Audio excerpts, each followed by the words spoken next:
Mr. Chairman, ladies and gentlemen, I appreciate very much your generous invitation to be here tonight. You bear heavy responsibilities these days, and the article I read some time ago reminded me of how particularly heavily the burdens of present-day events bear upon your profession. You may remember that in 1851, the New York Herald Tribune, under the sponsorship and publishing of Horace Greeley, employed as its London correspondent an obscure journalist by the name of Karl Marx. We are told that foreign correspondent Marx, stone broke, and with a family ill and undernourished, constantly appealed to Greeley and managing editor Charles Dana for an increase in his munificent salary of $5 per installment, a salary which he and Ingalls ungratefully labeled as the lousiest petty bourgeois cheating. But when all his financial appeals were refused, Marx looked around for other means of livelihood and fame, eventually terminating his relationship with the Tribune and devoting his talents full-time to the cause that would bequeath to the world the seeds of Leninism, Stalinism, revolution, and the Cold War. If only this capitalistic New York newspaper had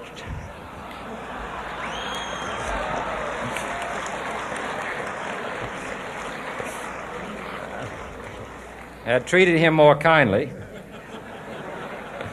if only Marx had remained a foreign correspondent, history might have been different. And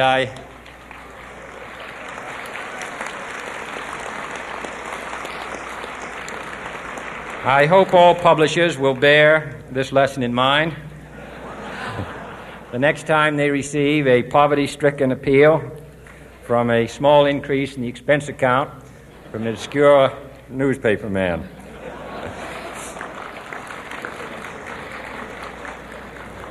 I have selected as the title of my remarks tonight, "The President and the Press."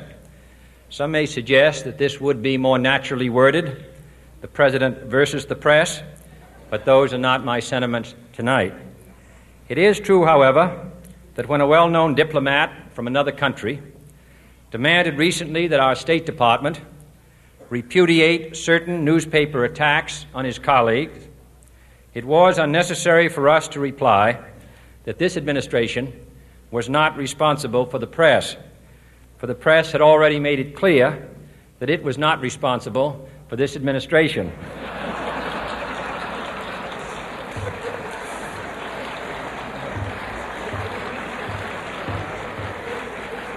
Nevertheless, my purpose here tonight is not to deliver the usual assault on the so-called one-party press. On the contrary, in recent months, I have rarely heard any complaints about political bias in the press except from a few Republicans. Nor is it my purpose tonight to discuss or defend the televising of presidential press conferences. I think it is highly beneficial to have some 20 million Americans regularly sit in on these conferences to observe, if I may say so, the incisive, the intelligent, and the courteous qualities displayed by your Washington correspondents.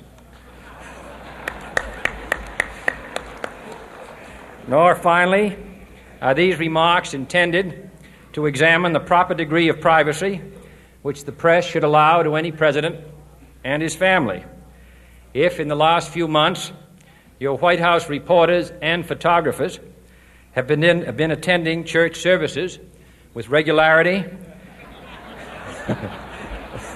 that has surely done them no harm.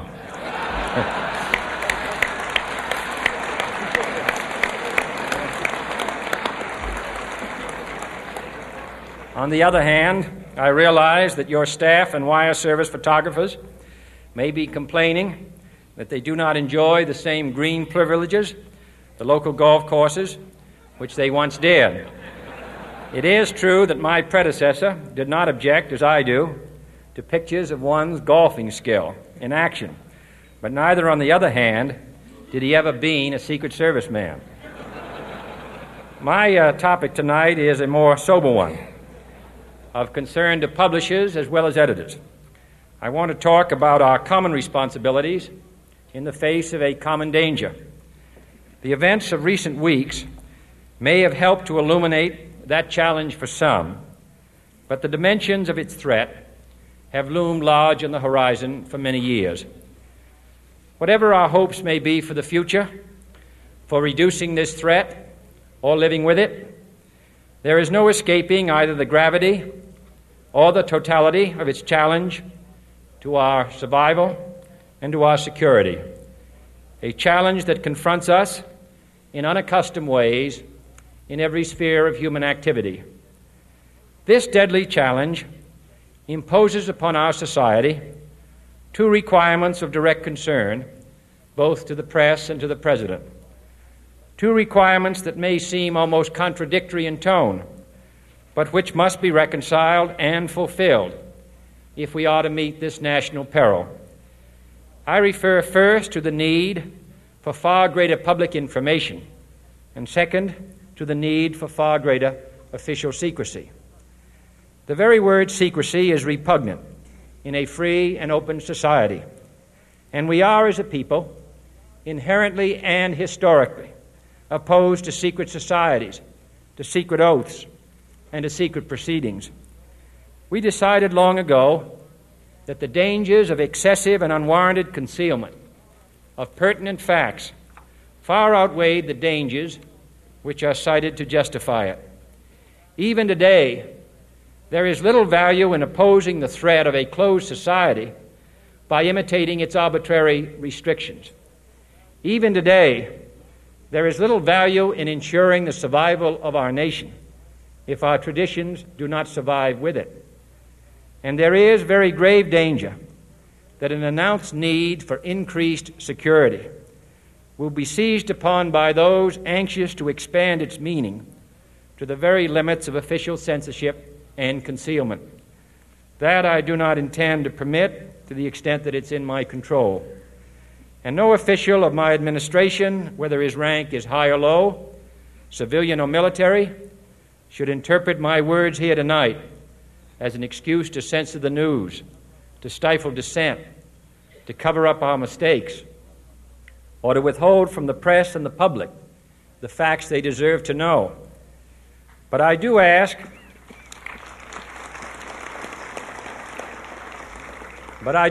every publisher, every editor, and every newsman in the nation to re-examine his own standards and to recognize the nature of our country's peril.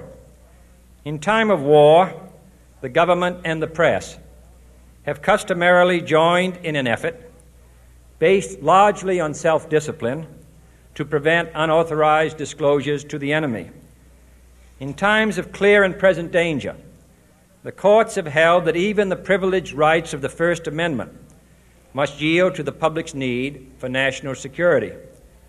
Today, no war has been declared, and however fierce the struggle may be, it may never be declared in the traditional fashion.